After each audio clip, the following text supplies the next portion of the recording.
Okey, menu kita pada hari ini ialah pumpkin soup atau bahasa Melayunya sup labu. Antara bahan-bahannya adalah labu segar, mentega, bawang Holland, susu full cream, ada putih dan garam. Ini adalah klip video pemotongan bawang Holland daripada saya sendiri.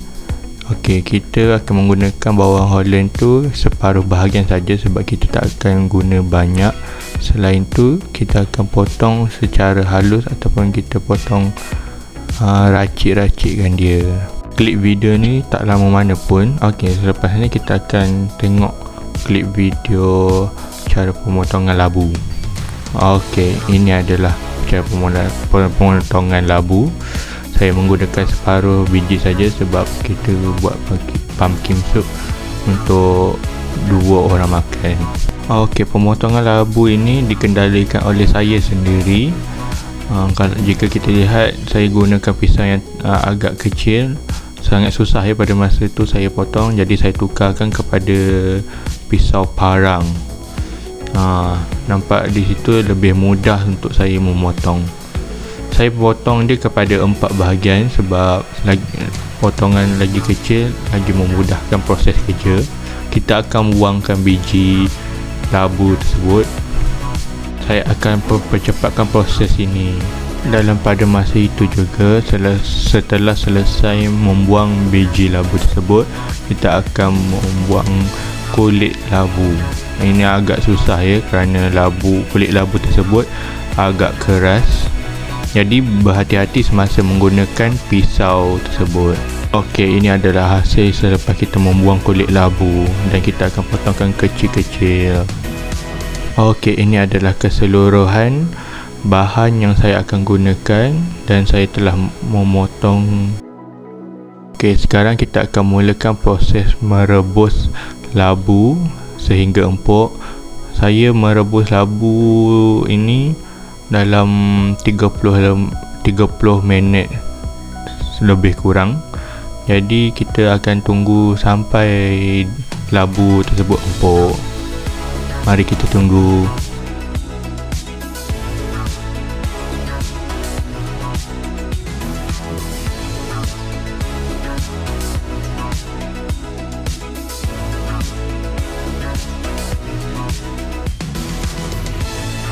Akhirnya selepas kita tunggu 30 minit dan labu tersebut sudah masak, agak wangi selepas dia masak. Jadi kita angkat labu dan air rebusannya. Dalam rupa labu kuning oranye bila tanda ia sudah masak.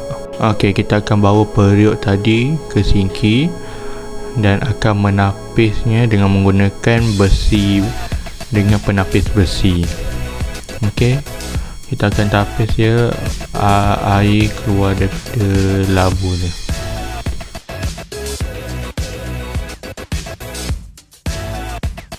Hati-hati semasa mengendalikan air yang panas tu sebab dengan periuk sekali tangkai tu memang dah panas. Jadi gunakan alatan yang sesuai untuk menapis dan memegang periuk.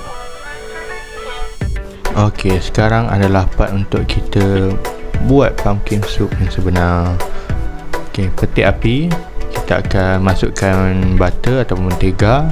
Tunggu mentega cair. Selepas itu kita akan masukkan bawang Holland. Saya gunakan bawang Holland separuh saja saya tak nak banyak-banyak terlebih. Okey, kita tumis bawang Holland tu sehingga menunjukkan jernih daripada bawang Holland tu. Selepas itu kita terus masukkan labu yang dah kita rebuskan tadi, menunjukkan dia empuk.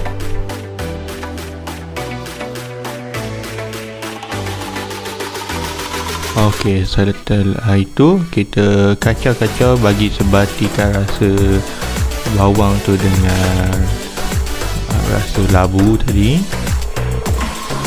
kita akan masukkan air. Yang ni saya gunakan balik air labu. Saya ada simpan sedikit untuk bagi lagi ada rasa labu dia. Okey, selepas itu dah menggelegak, kita akan masukkan cube. Yang ni saya masukkan cube ayam bagi ada rasa dia tu. Okey, sesudah kita masukkan cube, kita kacau bagi cube tu larut. Kemudian kita masukkan garam sebagai penambah rasa masin yang terlebih, yang terkurang. Jadi kita larutkan dia. Selepas itu kita akan masukkan lada sulah ataupun lada putih. Ini sebagai penambah perisa juga untuk menyedapkan sup labu tu. Kita kacau sehingga pekat, sehingga nampaklah kepekatan daripada sup labu tu. Kemudian kita akan tambahkan susu full cream ya, susu full cream. Lepas tu kita kacau dia. Di situ kita boleh nampak perbezaan warna dia, nampak lebih cantik. Okey, di sini kita akan proses menghaluskan lagi labu tadi. Waktu ni saya dah biarkan kuah labu tu selama setengah jam bagi dia sejuk, supaya bila kita mesin buah labu tu tak adalah kita terpanas terpercik kan. Jadi kita biarkan dia. Ni saya dah 30 minit biarkan dia rehat, dah jadi kurang suam-suam. Saya terus masukkan dia dalam mesin pengisar. Jadi kita masukkan. Okey, sekarang mari kita mulakan proses mengisar labu.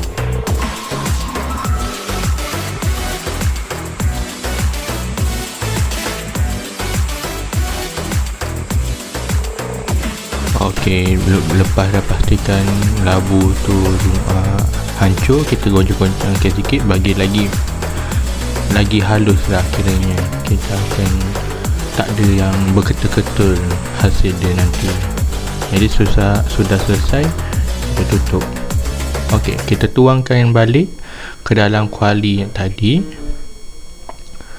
Nampak gitu, tekstur dia lagi lembut ataupun halus lepas kita dah kisarkan dia.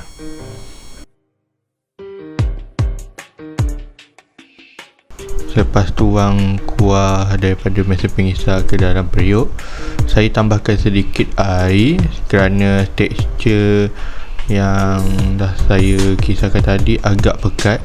Jadi saya tambahkan sedikit air supaya dia nampak cair sikit.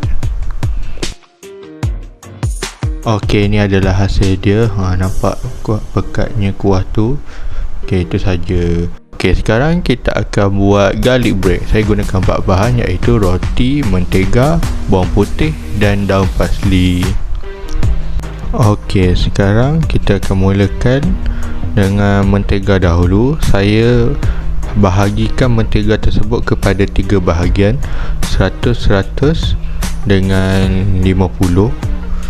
Jadi kita akan gunakan yang 50 tu sebagai minyak ataupun minyak tumisan lah, untuk kita tumiskan bawang putih nanti. Okay, saya dah bahagikan ni. Ini saya gunakan yang 250 gram mentega ya. Okey, sekarang saya terus masukkan 50 gram mentega dan tunggu dia cair.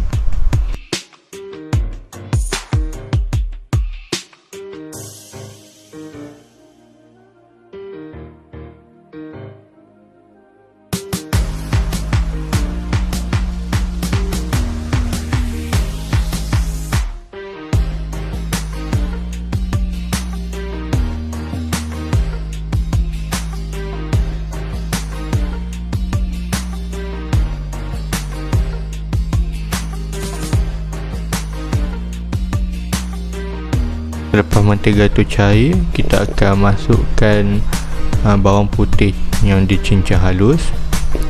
Kita pun tumis bawang putih tu sampai naik aroma ya.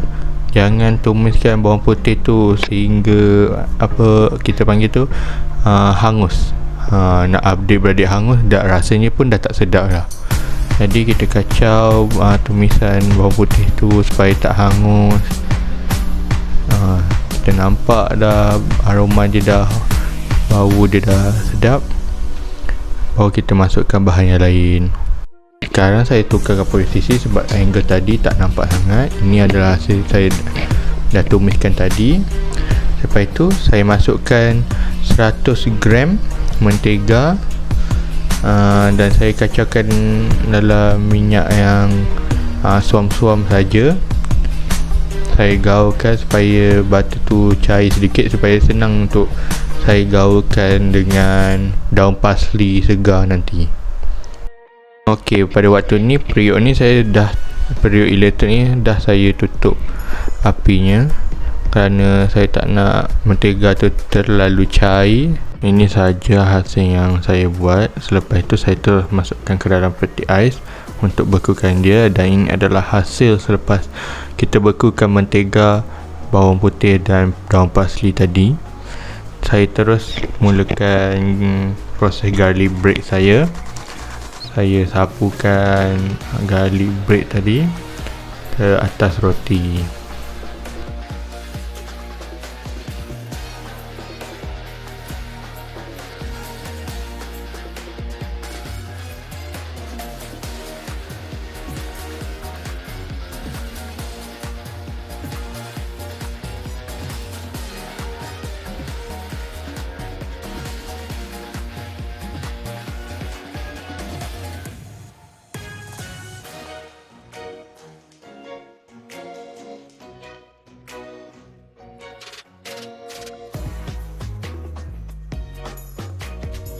Okey, sekarang adalah scene di mana untuk menunjukkan saya membakar garlic bread tersebut.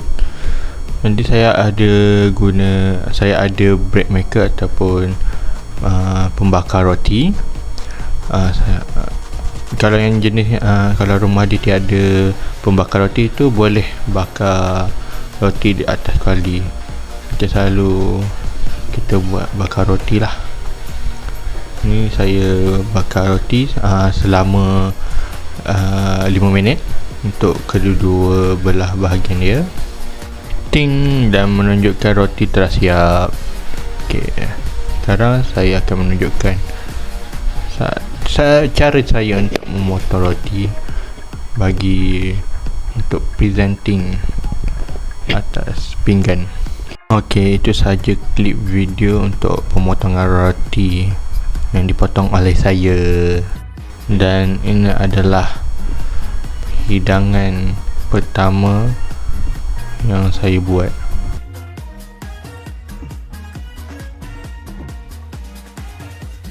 Okey, itu sahaja video yang ditunjuk oleh saya dengan menu pumpkin soup ataupun bahasa Melayunya sup labu dan garlic bread. Sekian, terima kasih.